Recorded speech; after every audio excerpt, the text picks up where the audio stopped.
Welcome to Bite Size Bios. This is meant to be a mini-sode that will accompany HDTH. Every week, I will pick a person from history and dive into their lives.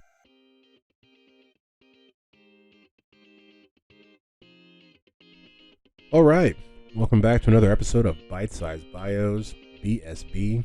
This week, we're going to be talking about Michelle Obama, our First Lady. Our previous, two First Ladies ago? Three now? Two?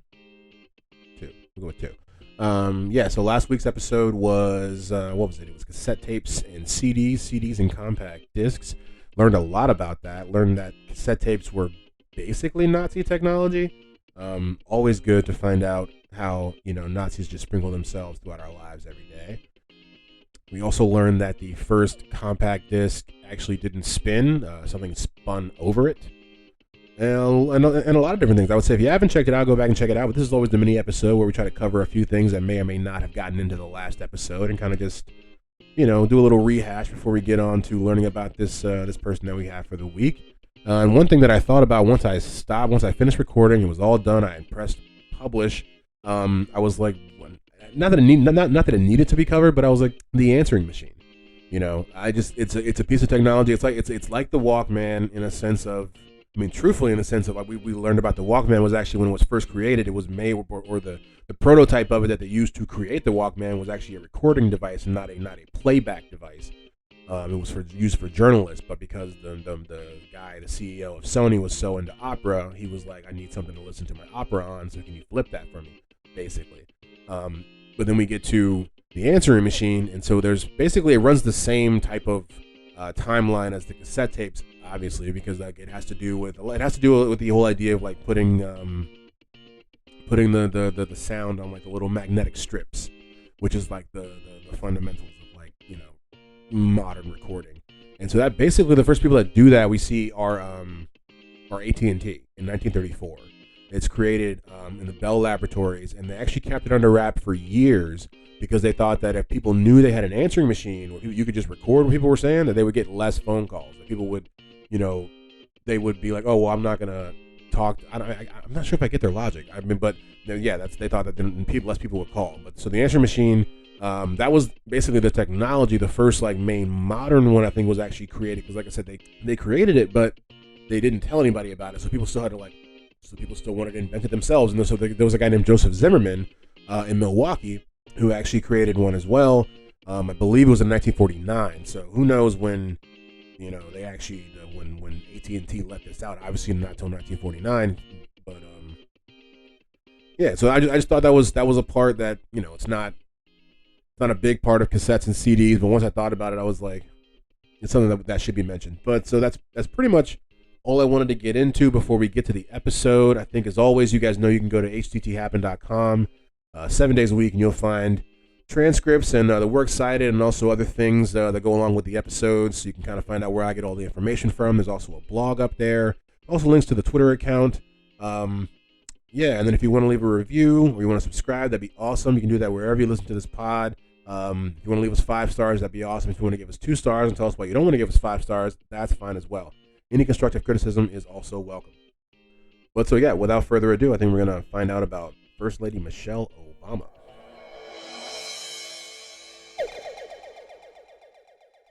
Okay, so Michelle Obama was born Michelle LaVaughn Robinson on January the 17th, 1964 in Chicago, Illinois.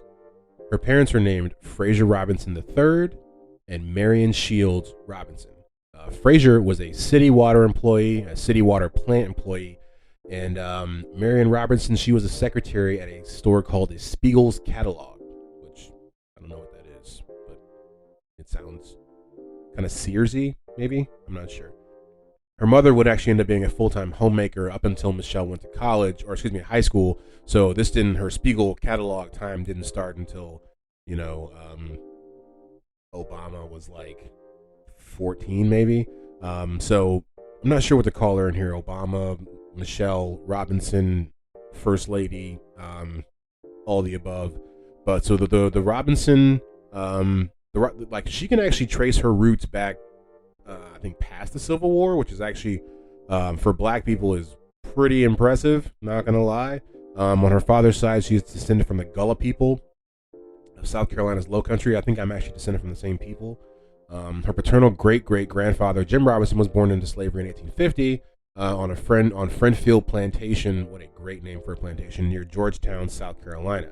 He became a free man around age 15, right after the war.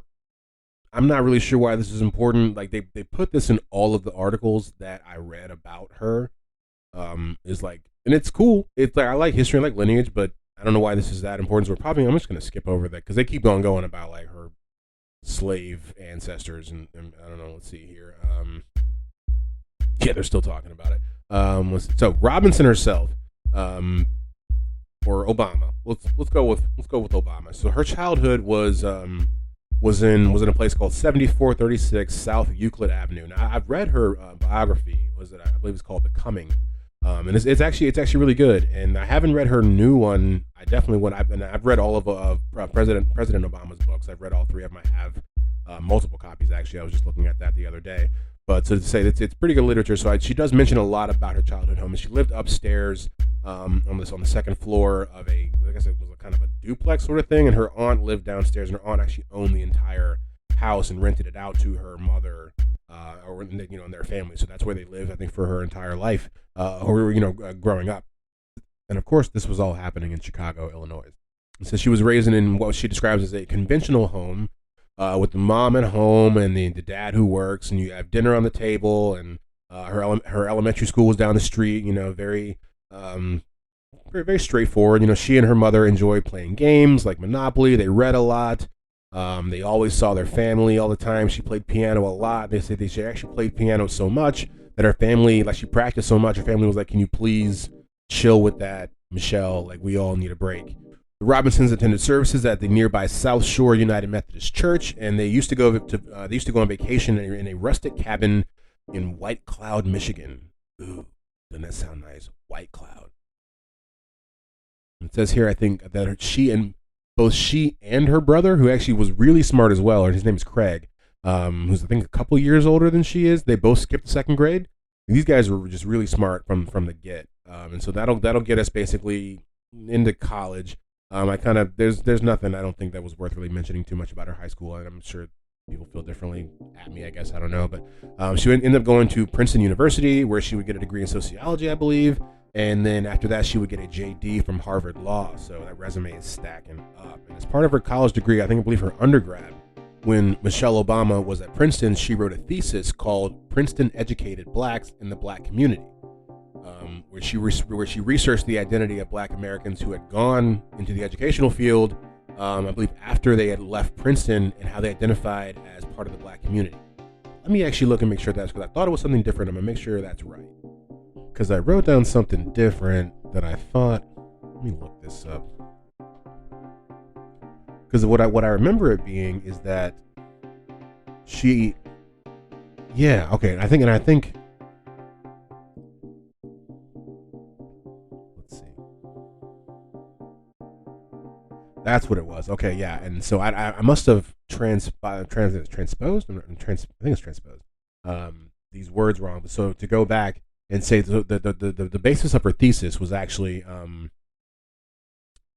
she had tracked down all these Black people that went to Princeton, and then basically asked them how they felt after going to Princeton. Did they feel like they were still in the Black community? Basically, did they feel like they had their Black card still, I guess, if that's a thing, which definitely is, but I don't know if it was a thing at that time. It's not what she was saying, I guess, but and what she found was that like a large part of them didn't, and I don't know why she thought that they would. I mean, I'm not saying, I guess, because once I was reading this, I was like, my opinion is yeah, they won't, and then they didn't, and in the article I read, they were like, she was really surprised by this and thought it would be the other way. I'm like, I guess you can't be right about everything, but so let's say that was just an interesting part of her time at Princeton. She graduates college, gets a JD, and then she goes to work for this firm called Sidley Austin back in Chicago in 1988. It was there that she would actually meet Barack Obama when he came in as a summer intern. She was his like mentor or whatever. And she actually was saying she wasn't even feeling him when she first saw him. Said he had a big nose, is what they said in one of these articles that I read. But she eventually came around. But she would go on to become the Assistant Commissioner of Planning and Development in Chicago City Hall before becoming the founding executive director of the Chicago chapter of Public Allies, which I think was just about like social activism and things like that. Like she had a really successful career before Barack, did his thing. And in 1996, she would join the University of Chicago's as an associate dean of student services, where she developed the university's first community service program. And in 2002, she went to work for the University of Chicago's medical center, where in 2005 she became the vice president of community and external affairs. So like she is getting things done. During these years, the Obamas actually had two daughters that we all know, Malia and Sasha. And that'll bring us to Michelle Obama's personal life. Before meeting Obama, Michelle had told her mother that she intended to focus solely on her career. So it was really kind of a surprise to her when this guy kind of fell out of the sky into her job. And their first date, I think it's interesting, their first date was to see Spike Lee's movie Do the Right Thing in 1989. So that is their first date movie. Barack has said that the couple had an opposites attract scenario in their initial interest, and that since Michelle had stability and from her two-parent home and he was pretty adventurous, they kind of went together like a yin and a yang, and they got married on October the 3rd of 1992. And so after suffering a miscarriage later on, Michelle would actually do in vitro fertilization to actually conceive both of her kids. And I did not know. I'm reading this now. I swear, I guess I do this and I forget. So Sasha's real name is Natasha. I don't know. I don't know enough about these people. I don't, so that's interesting. And there's not too much more to say about her, really. I mean, because there's a million things to say, but this is a bite-sized bio. And there's always, like I said, I've read her book. I would definitely recommend it.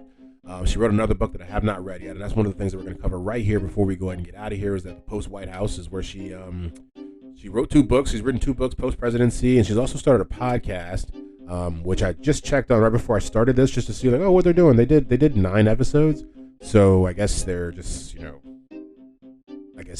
well, it says season 1, so I guess season 2 is coming at some point. I don't know, but that's out there on Apple Podcasts if you want to check it out. But yeah, there's there's also a Netflix show that they had done. I mean, her and Barack, just like Meghan and Harry, they have their own production company. And they do stuff with Netflix. And this isn't what I'm watching, but if you have seen that, there's a what is it? It's like Barack Obama has like a national parks show on there. That's pretty cool. If you're into national parks and you're into like Barack Obama, that's probably you might want to check it out.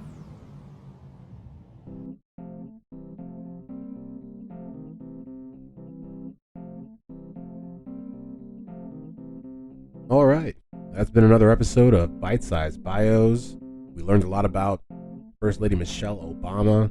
I would definitely, like I say, recommend her books. Those are, well, at least the one that I read is really good, and her husband's books are also good. The Netflix show is pretty good, like I said, if you like national parks. But yeah, I think not too much left to say. As always, like I say, hit us up over at hdthappen.com, and you'll see the transcript from this episode as well as other things that I'm not sure what I'm going to post yet for this page for her. But yeah.